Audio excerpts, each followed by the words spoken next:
안녕하세요. 혹시 반려동물과 함께 생활하고 계신가요? 네, 안녕하세요. 그렇다면 가끔 우리 애 입냄새가 좀 심한데 라거나 잇몸이 좀 부은 것 같은데 하고 걱정하신 적 혹시 있으실지 모르겠어요. 아마 많으실 거예요.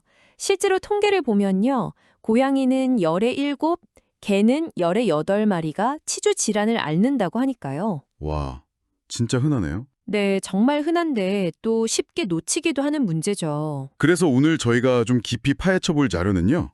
바로 이 흔한 치주질환 뒤에 숨어 있는 그 원인균들, 특정 세균에 관한 2019년 연구 논문입니다. 맞습니다. 어떤 세균이 문제인지 또 고양이랑 개는 어떤 차이가 있는지 그런 거 살펴볼 거예요. 네.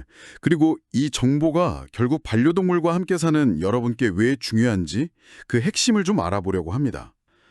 특히 이 연구, 고양이 입속이 개보다 훨씬 더 복잡한 세균 세계일 수 있다. 뭐 이런 얘기도 하던데요. 네, 그런 흥미로운 결과도 있었죠. 자, 그럼 바로 시작해 볼까요? 우선 논문에서는 치주 질환의 시작, 그 원인을 딱 짚어주는데요. 네, 그건 바로 치아 표면에 붙는 세균성 치태, 그러니까 플라크 때문이라고 명확히 밝히고 있습니다. 아, 그 끈적한 거요? 네, 맞아요. 그게 쌓이면서 잇몸에 염증을 일으키는 거죠. 근데 좀 재밌는 게 건강한 개의 입속에는 주로 그람 양성균이라는 종류가 많거든요. 네네. 근데 치주 질환이 심해지면 그 산소 싫어하는 그람 음성 혐기성 세균 얘네들이 확 늘어난다는 거예요. 아, 세균 종류가 바뀌는군요. 그게 병의 신호 같은 거네요. 그렇죠. 일종의 지표가 되는 거죠. 그래서 연구팀이 실제로 치주 질환이 있는 고양이 50마리, 그리고 개 51마리, 여기서 치태 샘플을 딱 채취해서요. 네. PCR이라고 하는 분자 유전학 기법으로 어떤 세균 DNA가 있는지 아주 정밀하게 봤어요. 결과가 어땠나요? 결과적으로 특히 세 종류 세균이 정말 압도적으로 많이 나왔습니다. 새 종류요? 어떤 건가요? 첫째가 포르피로모나스 진지발리스, 포르피로모나스 진지발리스인데요. 이게 고양이한테서는 96%, 개한테서는 88%나 나왔어요. 96%요? 고양이는 그럼 거의 다 가지고 있다는 거네요. 와, 네, 엄청나죠. 둘째는 프레보텔라 니그레센스, 프레보텔라 니그레센스. 고양이 90%, 개 57%. 이것도 높네요. 그리고 셋째가 포르피로모나스 굴레. 포르피로모나스 굴레.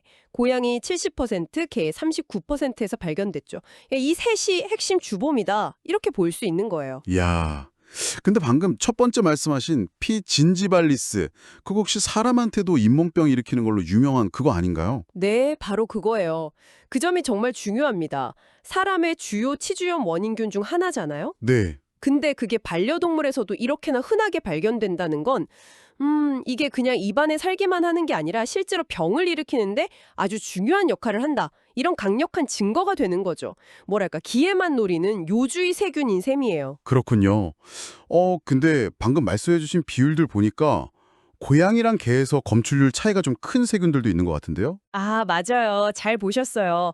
그게 이 연구의 또 다른 흥미로운 점인데요. 고양이랑 개 입속 세균 생태계가 생각보다 꽤 다르다는 걸 보여줘요. 어떻게 다른가요? 전체적으로 보면 고양이의 구강 세균 종류가 개보다 더 다양할 수 있다. 이런 가능성을 제시하거든요. 예를 들면 프레보틀라 인터미디아라는 세균은 고양이에서는 60%나 나왔는데 개는 20%밖에 안 됐고요. 와, 3배 차이네요. 네. 그리고 Aggregator Bacteria Actinomycetum comitans. 아, 이름이 좀 어렵죠? 이것도 고양이가 64%, 개는 24%로 훨씬 높았어요. 반대로 또 개한테서만 조금 나오고 고양이한테서는 아예 안 나오는 세균도 있었고요. 허허허. 종에 따라서 원인균 구성이 이렇게 다를 수가 있군요. 그럼 그냥 치주질환 이렇게 하나로 묶어서 생각하면 안 되겠네요? 그렇죠. 좀 더 세분화해서 볼 필요가 있는 거죠. 근데 이게 그럼 단순히 동물들만의 문제일까요? 혹시 뭐 사람한테도 영향이 있거나 그런 건 없을까요? 아, 바로 그 질문이 이 연구 결과를 여러분께 더 중요하게 만드는 핵심 포인트입니다. 네, 영향이 있습니다. 정말요? 어떤 영향이죠? 바로 인수공통 감염의 가능성 때문인데요. 인수공통 감염이요? 네, 반려동물한테 물려거나 아니면 아주 드물지만 상처 부위를 핥거나 했을 때 이 입속 세균들이 사람한테 옮겨와서 감염을 일으킬 수가 있어요. 헉, 실제로 통계를 보면요. 개물림 사고의 한 15에서 20%, 고양이 물림은 좀 더 높아서 30에서 50% 정도가 세균 감염으로 이어진다고 알려져 있고요. 이게 심해지면 폐혈증 같은 전신 감염으로 갈 수도 있습니다. 생각보다 비율이 높네요. 물렸을 때 감염될 확률이요? 네, 그래서 논문에서도 구체적인 위험성을 좀 언급하는데요. 아까 말씀드린 그 피진자발리스 있죠? 네, 고양이 96% 나왔던 거요? 네, 그게 사람한테는 류마티스 관절염 발병이랑 연관이 있을 수 있다는 연구들이 있고요. 또 고양이에서 특히 높게 나왔던 그 A 악티노미세템 코미탄스 있잖아요. 네, 64%요. 그건 사람에게 심장 내막염이나 뇌 농양 같은 아주 심각한 감염 질환과 관련될 수 있다고 해요. 물론 뭐 이게 감염 위험이 아주 높다 이런 건 아니지만 가능성은 분명히 있다는 거죠. 와, 그렇군요. 그럼 반려동물 입속 건강 관리가 우리 애들만을 위한 게 아니라 결국 같이 사는 사람, 우리 가족의 건강을 위해서도 진짜 중요한 거네요. 바로 그거죠. 서로 연결되어 있는 문제입니다. 그럼 이 세균들을 관리하려면 어떻게 해야 할까요? 논문에서 뭐 방법 같은 걸 제시하던가요? 네, 크게 두 가지 측면을 이야기하는데요. 하나는 식단이에요. 식단이요? 네, 좀 부드러운 습식사료 위주로 먹으면 치주 질환이 더 잘 생기거나 심해질 수 있다. 이런 가능성을 제시하면서 반대로 좀 딱딱한 건식사료가 물리적으로 치석이 덜 생기게 해서 구강 건강에 도움이 될 수도 있다고 이야기합니다. 아, 사료 종류도 영향이 있을 수 있군요. 딱딱한 게 좀 긁어준 효과가 있나 보네요. 그럴 수 있다는 거죠. 하지만 뭐 이게 절대적인 건 아니고요. 더 근본적인 해결책으로 강조하는 건 역시나 매일 꾸준한 구강 위생 관리입니다. 아, 결국 양치질이군요. 그렇죠. 칫솔질이든 아니면 뭐 다른 구강관리 제품이든 규칙적인 관리를 통해서 치태 속 세균 양 자체를 조절하는 거. 그게 질병 예방의 핵심이라는 거죠. 결국 매일매일의 노력이 제일 중요하다는 말씀이시네요. 피진지발리스를 포함한 특정 세균들이 아주 깊숙이 관련되어 있다는 것, 그리고 특히 고양이의 입속 세균 환경이 생각보다 더 복잡할 수 있다는 점을 명확하게 보여줬습니다. 네, 정말 중요한 정보였어요. 그리고 이 세균들이 사람에게도 영향을 미칠 수 있다는 점, 이것도 꼭 기억해야 할 중요한 메시지였죠. 맞아요. 정말 잊지 말아야겠어요. 마지막으로 여러분께 한번 생각해볼 거리를 던져보고 싶은데요.